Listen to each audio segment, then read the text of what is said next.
In this video, I'm going to show you an honest review of Google AgentSpace 2025. So make sure to watch the video until the very end. So the first thing that you want to know is that Google AgentSpace is an AI-powered enterprise platform launched in late 2024 over here. It integrates Gemini reasoning, Google Search expertise, enterprise data to provide a centralized search agent for business. After that, let's talk about its key feature over here. AgentSpace offers a unified search experience allowing employees to retrieve and act on both unstructured and structured data efficiently.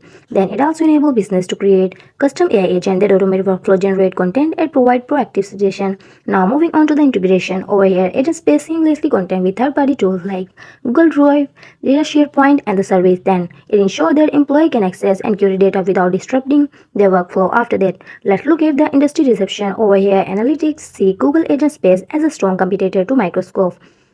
So Salesforce, used by Google AI and the search capabilities, it aims to enhance the enterprise productivity and information discovery. Now, talking about user experience, early adopters have reported that the AgentSpace is easy to use even for those without a technical background over here. Its intuitive interface and pre-built components make it simple to deploy and scale AI solution within enterprise. So that's the honest view of Google AgentSpace 2025. That's all for this.